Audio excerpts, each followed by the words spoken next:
I'm going to say a thing about melting chocolate. It can get really, really tricky, and I could geek out about it for a good long time. Julia says chocolate, you have to have melted chocolate, and you have to do it very, very carefully, or else it'll turn grainy and hard.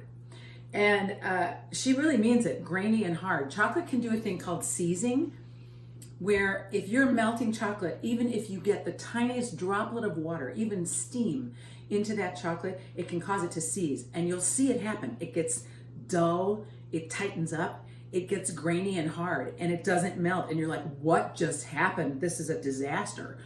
So ironically, the way to fix it is to add more liquid. It's sort of like when you stick a spoon, a wet spoon, into a sugar bowl, and then that sugar that adheres to the spoon is just not going anywhere. It turns into rock. It's because the crystals have fused together. But if you poured a whole bunch of hot water in a sugar bowl, I don't know why you would want to do that, but if you did, then the sugar would dissolve and it would be easy. So that's what happens when chocolate seizes. It's because there's not enough liquid. So here's my geek ratio. You have to have at least 1 tablespoon of liquid for every 2 ounces of chocolate.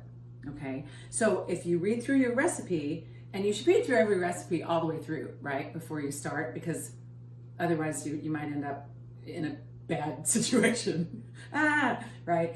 But if you read through recipes that call for melting chocolate, many of them will do things like, say, get a bowl of chocolate chips, heat up a bunch of cream, pour the hot cream over the chocolate chips, enough cream, right? So it all melts together. Or melt your chocolate with your butter. Butter is like 18% liquid.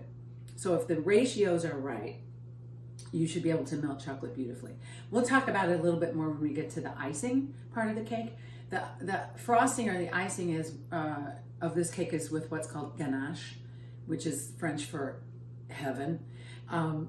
But ganache is melted chocolate with some kind of wonderment in it.